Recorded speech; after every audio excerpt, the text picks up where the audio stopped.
Hi, and welcome to our CSA Digital Email Summit 2021. Sorry.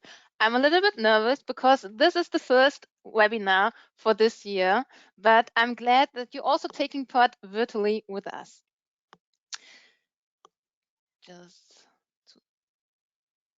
Yes. Maybe you recognize me. My name is Meyer, and I'm responsible for the marketing and the events for the Certified Senders Alliance. Maybe you are wondering who's the Certified Senders Alliance. Just in one short sentence, we enable quality standards for commercial emailing. If you want to get more information about, just contact us and we will get back to you. So, yes. As you can see, we have two sponsors for the Spring Edition. Thank you, Demartian, and thank you, Harlong, for supporting us during the Spring Edition. Dear attendees, if you want to get more information about our sponsors, you can find in the download section everything about them and contact them directly. I know that we have a lot of participants who joined the webinars in the last year, but the housekeeping rules for today are that you're muted during the whole webinar. So if you have any questions, you can submit them during the whole webinar. I will collect them and read them out loud at the end of the session so that Lauren just concentrate on her presentation. And yes, I think you can see her also. And Lauren Meyer is our first speaker. And I'm very happy that she's the one who starts the CSA Digital Email Summit. So I just need to give the rights to present. And then you can start, Lauren. And yeah, you will hear me and see me at the end of the session again.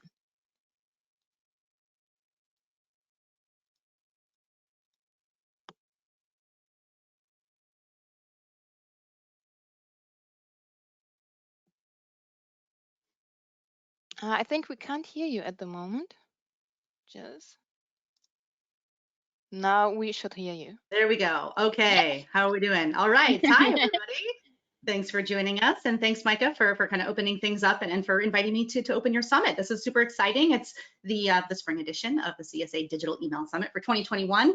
And I am so grateful to be here. So thank you. My name is Lauren Meyer, and I am one of the head email nerds over at SocketLabs. And my session today is called Bringing Email Education to the Masses. And my aim is for you to walk away with a couple of new ideas about how to make email deliverability best practices and compliance important within your organization or customer base. And the fact is, email consistently outperforms other marketing channels. We're talking about 4 to 10 times more revenue coming from email than those other marketing channels. But not enough people have a strong fundamental knowledge in email marketing best practices and how they can impact your strategy and the revenue coming into your company. This is the case for many departments, despite being consistently adjacent or directly involved in the practice of sending emails. And this can lead to a wide variety of problematic outcomes. And I don't need to dwell on what those problematic outcomes are today because I know the CSA audience and you've all dealt with all of this stuff before, right? So instead today we'll be focusing on how to effectively educate your company's key decision makers or customers on the true value that can be unlocked by following essential email industry best practices and making deliverability, compliance, and security a priority, even when those topics are costly, time-consuming, and just plain boring to the people in marketing, sales, finance, and basically every other department that touches your email program outside of yours, right? At the end of the day, teamwork works or it doesn't. And your email program can suffer greatly when part of your organization's team isn't on the same page. So a little bit about me as we get started. I've got about 15 years of experience in email. I've traditionally been on the sender side, working for a couple of different ESPs, consulting customers on how to resolve their deliverability issues, and sending emails myself as a marketer for a couple of those years. The last several years have been very focused on deliverability, compliance, and anti-abuse until March, actually, when I joined the team at SocketLabs as their EVP of product marketing and brand strategy. So now I'm the troublemaker in marketing. So look out, everybody. I'm excited to jump out of the trenches, though, seriously, because I want to start telling the SocketLabs story because we've got some really powerful and versatile email delivery solutions that I'm not sure that a lot of you are aware of, right? So if you want to send quickly via SMT or API, awesome, we've got that. But if you're one of those kind of like highly customized solutions that's just super complex and you feel as though your current solution kind of isn't meeting your needs, we have some solutions for you. In fact, that's one of our favorite things to help people with. We have our own Hurricane MTA, which means you get all the flexibility of sending from the cloud, if that's what you like to do, all of the security and flexibility and reliability that can come from an on-premise solution, and everything in between. So if you haven't done so yet, please come check us out at SocketLabs, because we'd be happy to find out about your email needs, right? All right, so let's move on to the good stuff, right? Get down to business. So in this session, my goal is for you to walk away with, first of all, an understanding of why it's such a challenge to keep the email industry adequately informed on the importance of email industry best practices, getting more budget for whatever that project is you're working on, or basically doing anything that's related to kind of those less sexy topics like compliance and anti-abuse, security, things like that, right? The things that the folks in marketing and sales don't really care about. I know at least some of you that are tuning in today are the ones who are defending your companies from really bad things, right? You're taking down compromised accounts, you're identifying and preventing spammers from living on or sending to your platforms, or you're working on how to educate your customers on how to improve their email performance, right? So next, I plan to share some strategies, inspirations, and a few analogies you can use to effectively get your message across to leadership, to clients, to anyone that is a key stakeholder, or I guess hostage taker within your email world, right? My goal here is to get you thinking about creative ways to help you get what you need when it comes to email education, whether that is a new tool, a larger team, or an organization or client who understands the right ways to do email, right? I've got so many analogies and strategies to share with you and only so much time. So near the very end, I'll pause because we can all enjoy a moment of Zen together. I do talk very fast, and so that's part of the reason, but also because you're going to want a moment to think about how you can do this, right? How you can get your brilliance and years of experience across to those that are making the final decisions. So let's move on to why it's so hard to get what you need for your team and your organization. We're going to turn that no or that question mark or that terrible idea from your leadership team into a yes for you. And that is my goal here today. All right, so let's talk about what we're up against, right? Why is this stuff so hard? Well, first of all, email is not something that's commonly taught in school. All of the knowledge that most of us have learned about email was taught on the job. And there really is no standard learning curve to speak of. We're getting there, but not quite yet, right? Where you work and who you work with, they play a big part in what you may have learned. There is still a lot of tribal knowledge that's shared along the way through various teams and organizations, a bunch of Slack groups. But the truth is, even within those more formal organizations, there's still a lot of stuff that's not very well documented. There are pockets of knowledge within certain industries or parts of for certain companies, whereas other folks are still learning this stuff the hard way on their own, right? They're all trying to figure it out themselves. So we need to keep that varied level of understanding about email topics in mind as we start to educate people. And I'm sure this next one is going to be of no shock to most of the people in this room, but the work that we do in email is not all that interesting to other people, right? How many times have you been asked what you do for work, and then pretty quickly after you start talking, you see that other person's kind of eyes glaze over, and you're talking about how much you love email, and they just cannot be bothered to pay attention, right? Getting our message across in a way that is not only understandable to others, but also keeps them awake and then actually gets them excited about nerding out on some of the less flashy parts of email. Overcoming this challenge is super important, but it's definitely not easy, and I can appreciate that. So this is partly why you often hear people joke about the fact that they've been giving the same advice for 10 years, but it's not really a joke because we have been giving a lot of the same advice. But the key is that we're not giving it to the same people, right? We've been delivering that message to new marketers. And I get how it can kind of feel like we're finally getting them to lean in and learn about this stuff. And then that person that you trained moves on to yet another role. And once again, we have a brand new marketer who is the one who's hitting send, right? Another marketer who's looking for that same knowledge as the person that you just trained up, the same knowledge that we all sought years ago and have since acquired, right? So this is one of our main challenges outside of actually preventing and dealing with abuse, is how do we make sure that we're not focusing solely on all of that innovation and the shiny new tools, because we've been doing this stuff for 10 or 15 or 25 years and we're bored by the basics, right? How do we highlight the new cool stuff and give exciting predictions about the future of email and without forgetting the fact that a lot of the people that are pushing send are still new to these concepts and they weren't taught them in school. And they weren't in the room 5 years ago at that conference when all of us talked about it for 3 hours and then almost completed a BCP document on that topic, right? Those new people still need to learn the basics, the stuff that is foundational to them helping us contribute to the real future of email. So yes, we might think telling people about how email works or explaining what they should be monitoring or why a certain tactic won't work has become boring. It feels repetitive because we have done it before. In fact, if you search for email marketing advice on Google, you get 508 million results. And I think we can agree that not all of that advice is good advice. You know, the answer to educating our colleagues and our decision makers and clients isn't more advice about email. It's actually better advice that connects them to the subject in a way that makes them more likely to understand it and embrace the right concepts early on. And then they continue to use those as they move on to other aspects of marketing or other parts of their job, right? Passing that torch on to yet another newbie marketer on their team. And we'll talk more about that later. So, you know, speaking of those kind of best common practice documents and you know, discussions about email that we've had, one of the issues that we're facing here is that what counts as an email industry best practice seems to be subject to the eye of the beholder a bit, right? Blame how quickly technology evolves or the fact that there are multiple forms of tech that often emerge at the same time before one of those kind of gains larger adoption and the other one fades away, or maybe they both survive and it takes a couple of years for them to converge and kind of play nicely together.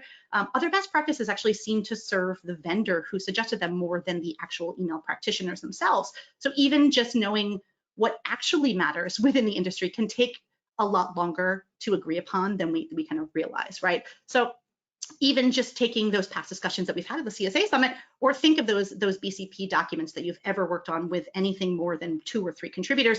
Someone suggests an idea and a bunch of us agree, and then someone raises a point to suggest why that's maybe not a great idea, and then some of us agree with that too. This stuff is complex, right? And there is often just not one good answer to solve a problem or to improve a situation. And this is why the #1 phrase in our industry tends to be, it depends, right? Because it depends on the situation, the goals, the practices that have been in place for years, so many different things, the tech that's in place already. All of these things really depend on what the recommendation is going to be, what the advice is going to be that you give, right? Which reminds me, email is constantly evolving. This is another one of our challenges, right? While most of us feel like we've been preaching the same things for so many years, which we have, because that's true, but it's not the full story, right? Email has evolved and it continues to do so. We've got new technologies and forms of security that have emerged, new forms of abuse to fight against. We've got new tactics for growth hacking, if you will. The key is to remember that it's part of our mission, even if it's a tedious one sometimes, to continue educating others. And that education includes reinforcing the basics that make someone a good email citizen instead of a problem for one of us to clean up later, right? So bringing all of this together as if we needed any more challenges. And quite honestly, this is starting to feel kind of like we're herding cats, right? There's all these different challenges. What do we do with all this stuff, right? This is frustrating. But we need to remember that all of these challenges are paired with the fact that even if we do have a point of contact who gets email and is doing right by it, they are often reporting to or taking orders from someone in leadership who doesn't fully understand the impacts of the decisions that they're making, right?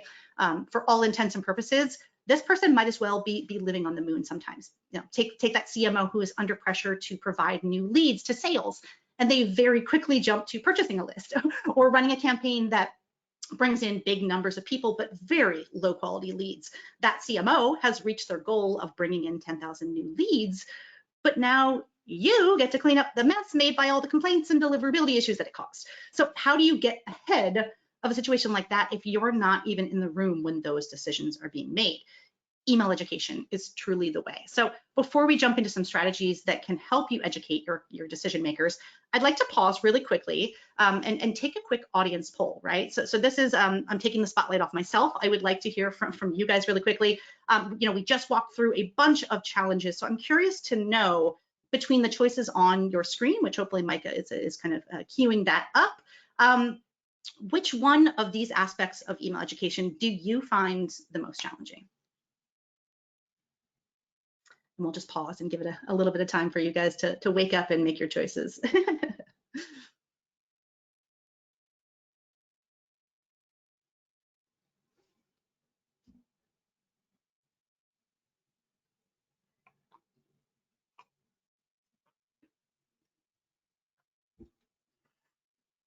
Okay, wow. By far, the biggest challenge that we see is educating your coworkers, your clients, and your leadership team, right? The second one looks to be implementing those best practices and policies. So it's kind of like, you know, once you've educated people on the fact that they matter, implementing those practices is the biggest part of the challenge, right? So maybe you've got enough budget or you have the buy-in, they're kind of on board with what you want to do.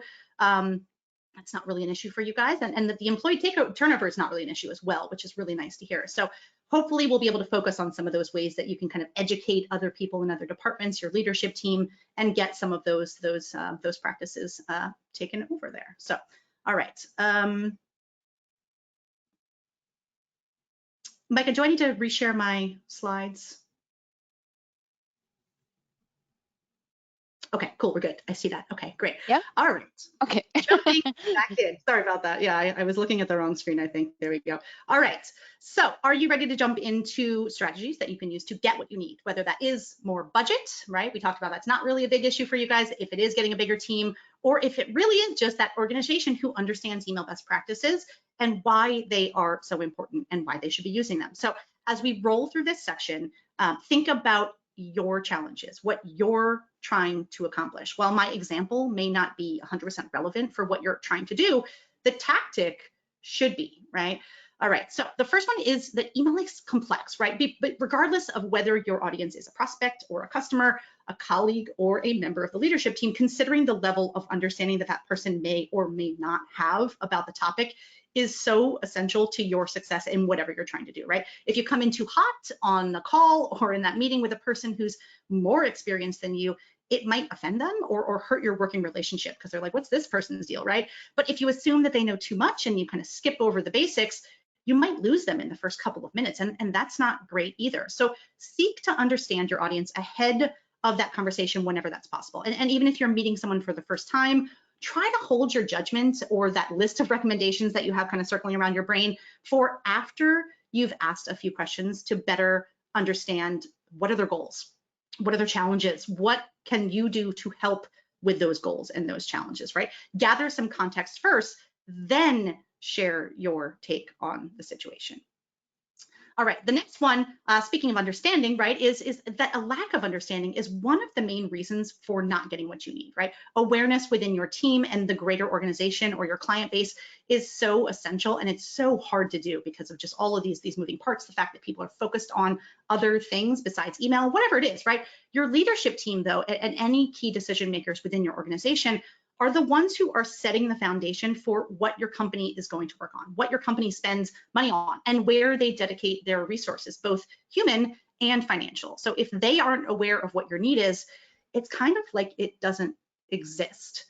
So get yourself on their radar, right? Have a team mission and make it known, because if you're not showing up on this map, it doesn't matter, right? So share details about what your team is working on with others, what challenges you face, and how you can consistently tackle those head on, how you're just continuing to do better and better, right? If you're doing this right, awareness about what you need actually starts before you even pitch the idea for your new project or request, right? Awareness is an ongoing process.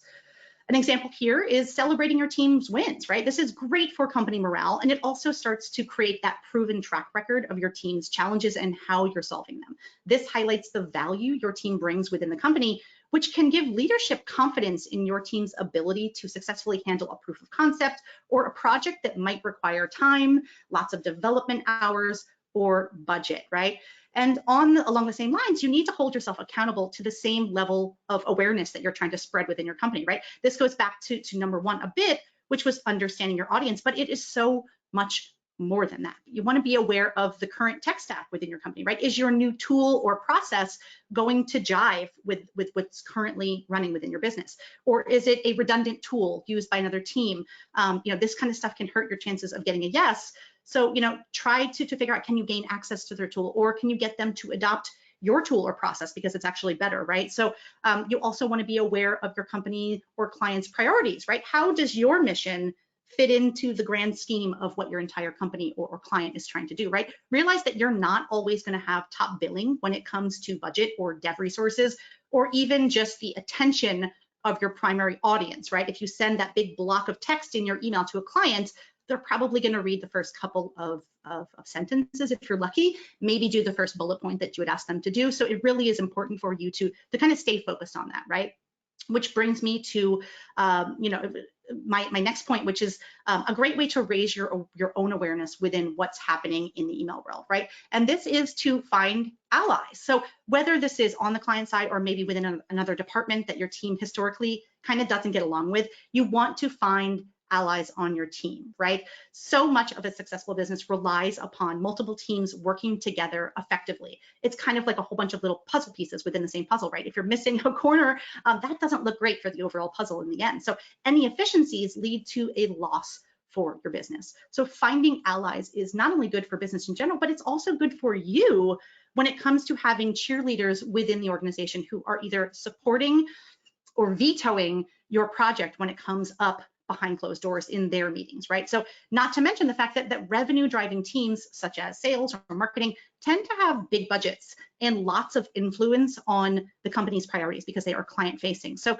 work with those teams, understand their challenges and what they're working on, find common goals or challenges that you can get behind to help build those relationships, right? To help get what you need in the long run. Collaboration is key here, and knowledge about what others in your organization are working on is power. This is what's going to help you get what you need in the end, right?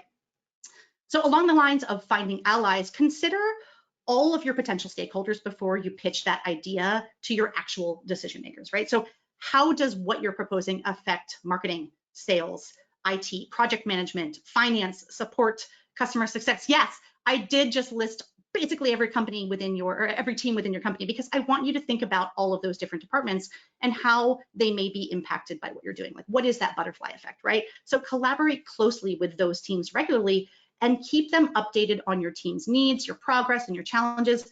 Know what theirs are as well, right? So you're better informed on how your team's work and challenges are going to overlap, right? Consider that each of these people could potentially be a huge cheerleader for your project or initiative, right? You can introduce your idea to them during a regularly scheduled check-in when you have those to gauge their interest. If you don't have one of those on the books, you can always just kind of schedule a one-off meeting and say, hey, I want to get your kind of take on this. You genuinely want to ask for their feedback here, right? Explaining at a high level what your tool or your process or your project is going to do. Share why that might be valuable for their team. Maybe propose a few ways that they could actually use that tool or process directly themselves, why they could benefit from it, right? Any example of this could be, actually a good example of this from my past is trying to add a third-party deliverability monitoring tool for your deliverability and compliance teams, right? So I was trying to do this in my past life, and while I was the primary user of that tool, I found out that it could actually benefit a lot of different teams, right? Customer success, then support teams who were dealing with customer issues and questions. It could be used by sales actually for prospecting or for conversations when they're coming up for renewals of existing customer contracts.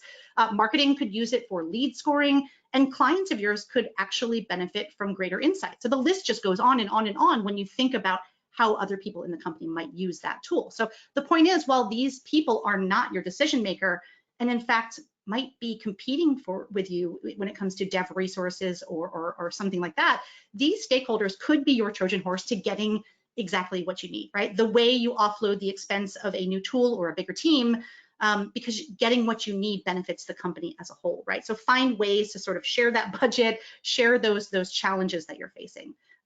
Really try to get into the mindset of that other person and understand what they need. It might not align with what you need fully, but there could be some overlap there. Plus, keep in mind that pitching to your peers gives you time to practice for the real event, right? Those key stakeholders could also give you more use cases to add to your pitch, or they could raise some objections that allow you to better prepare for those rebuttals that are going to come from leadership when it comes time for you to ask for more money, right? So that's another one too. All right, so now you're working your way through all of the things that you want to set yourself up for with success. You're getting closer to that pitch time, whatever that pitch looks like, but you want to bring data to the table, right? Tie everything to revenue that can be made for your company or your client, or highlight cost savings or any promising trends you see in performance wherever you can, whenever you can. Use whatever data you have access to, right? If you've done a proof of concept, or if you have evidence to support that something that your company or client is already doing could be done at a larger scale and work out very successfully, or even if you read a report about someone else who's having success using this tactic within another company, bring those data points to the meeting because they really can be compelling, right? Include a pretty graph or two, or be prepared to share your reporting dashboard, because leadership teams love to see promising data, and they also love when someone comes prepared. So both of these things are going to help them realize that this is a well thought out project on your part, and they might be on board with it more that way. All right, so even if you don't have any data about what's already taken place because your initiative is brand new, it's just this brand new idea, account for everything that you can, right? What are those potential or expected butterfly effects of your change, right? How it will, impact your team's productivity, the accuracy of your work, or maybe the team size for the better, right? How is it going to impact the customer experience, right? Does it help does it help with retention by minimizing the negative interactions? I know some of you have been the axeman or woman within your organizations because you have a rightly aggressive approach when it comes to anti-abuse, right? Finding ways to reduce churn for legitimate customers is a very real way to appeal to your decision makers if you're in one of those cost centers, right? So another thing you could consider is, will your change reduce company downtime, or will it reduce lost revenue caused by deliverability issues or other time-consuming mistakes? Will it make the company more money because you've come up with a new way to generate cash, right? From an existing product, from a new product, maybe you found a way to productize something, right? A new way to provide value to customers is always something that your leadership team is going to be interested in, if it's something that's going to make us some money, right? Or the other thing you can think about is will your idea save the company money by reducing operating costs? For example, because there's less fires internally, that could mean that there's less money spent on overtime pay in support or IT because those people were on call when that issue happens, basically every other week. I don't know how often, but yeah, right? So you can save money in a lot of ways. So get creative here and bring a lot of examples on how your new process or tool or initiative can be used to improve the business, right? There are so many ways to optimize a business, and just finding one meaningful one, or even just a couple of small ones where you can make an impact, is going to give you a little bit of traction, that little bit of traction that you need with your management team, right? All right, so speaking of things that can kill traction, technical topics, right? We all love our technical topics. Obviously, there are cases, I have to say this, where the technical bits are super important, and in those cases, precision is needed, right? So lean into that, go for that, right? I think what we're talking about here is more when you're speaking to an audience that's new to a topic, right? So those new decision makers, getting too technical is going to be a problem, and avoiding the most technical aspects is going to be helpful for you, right? As the subject matter expert, you want to be prepared to discuss technical topics when they come up, right? That's your jam, that's what you guys can do, but plan to explain your case without using them, right? Use plain language, simple explanations, and also my favorite thing in the world, analogies, right? Analogies are amazing, right? Here's one from Mike Hillier, comparing deliverability to changing gyms, right? Odds are the reason the current gym isn't working has very little to do with the gym and a lot more to do with you, right? Here's another one from our friend Matthew, who compares the relationship between senders and receivers to getting along with your in-laws. So clearly something that a lot of people have experience with, even if they are the least tech-savvy person that you've ever met. Skylar seems to get her point across about the effectiveness of complying with can spam by comparing it to the smelly guy at work who is in full compliance with the company dress code, but still makes those around him less happy, right? So she says it generally gets a laugh, and it also works, right? So this is one of those, you can use humor to get your point across as well. Udemy actually recently impressed Brad Gurley by comparing a dedicated IP to a flat tire, right? You don't throw your tire away if you get a nail stuck in the tread. Why would you get rid of your IP address because of a deliverability issue, right? Fix that tire and get yourself back on the road to inbox land is, I guess, my recommendation for you. Jess from HubSpot explains the difference between shared and dedicated IPs with an analogy about singing in a choir, right? She says, if you mess up a note here or there, the audience is unlikely to hear it because it will blend in with the other voices in the choir. But when you move to a dedicated IP, you become a soloist, right? So if you're somebody who sings in the choir or goes to church, that is a great analogy that's really going to hit home with you, right? Anybody who likes music, quite honestly. And then we also have, honestly, so many people have used the analogy of a credit score to compare to a sender reputation. And this one works so well because so many people are familiar with the concept of a credit score, right? So shout out to David Value for raising this analogy years ago. Honestly, you can't go wrong with analogies. The trick is to find one that resonates with your audience, right? So do some active listening, get to know people that are your allies, your key decision makers, your clients. Have that quick conversation, even if it's awkward in the beginning of your calls, to get to know them on a personal level. For example, I know that one of the guys on my marketing team makes scones on the weekends, which is something that would have totally not come to my mind. He's also really into cars. And so oftentimes when I'm trying to explain something to him, I'll use a car analogy, and that seems to work really well for him, right? So get into the mind of the person that you're talking to and really try to make those analogies as simple as possible so they can really connect to them. All right, so the next one that we want to focus on here is how you can get people on board with spending more of the company's money is by turning your cost center into a revenue driver, right? So here we're talking about brainstorming how you can provide new kinds of value to customers. Are there integrations that you can leverage to offer new products or services that are compatible with what your company offers? Are you able to bring in new leads through marketing initiatives with partners by talking about some of the work that your team does, even if you can't sell that work to people, right? You could still talk about that and advocate for the anti-abuse or compliance work that you're doing. Are there any tools that your team has created or any processes your team manages internally that could be productized, right? Within the email realm, we are all doing a lot of really cool and custom stuff behind the scenes. I've got a ton of examples of this from SocketLabs, where we're just doing really interesting things and something that we do on a pretty regular basis, but our clients have never seen that stuff before. So being able to kind of really help them with that stuff is helpful. So figure out a way to make what you offer a little bit more accessible to your audience. All right, next thing we want to focus on here is really just brainstorming ways to optimize processes and workflows to reduce costs, right? Because a reduction in costs is an inverse way of saying a revenue generator, right? So again, the point here is to get creative. How can your change be a positive for the company's bottom line in some way, shape, or form, right? It doesn't just always have to be a strict dollar amount, but speaking in dollar signs really does get your point across, right? Speaking of that, I'd also like to encourage you to be strategic about your requests, right? Whether we're talking about customers or internal decision makers, it's likely that you won't get everything that you ask for, right? Your team's project or that laundry list of action items for your client will not always come first. So figure out where you really want to spend your credits for this month, this quarter, or this year, right? Be selective, prioritize what you ask for, and cut those non-essential items from your list. They are just distractions from you getting what you want, right? Know your budget, know the state of your company's roadmap, and try to align your priorities accordingly, because not everything is urgent and worthy of going above budget or pulling people off other high priority projects, right? And again, we're not just talking about dollars here, right? You also want to pay attention to the number of hours that you are spending on your planning, the scoping that project, the actual time spent developing something for it, training teams on that new process, right? This stuff is all time consuming, and all of that time spent is company dollars spent as well, right? And people are going to notice if your team is constantly churning over new tools or burning through budget. All of those tools and employee salaries for the hours spent on that project, development hours, it adds up, right? So also consider ways that you can save your credits for when you need them, right? If you're more selective about how often you ask for things, it's going to carry more weight when you really do need something urgently and you run to your boss and you say, man, we really need this right now, right?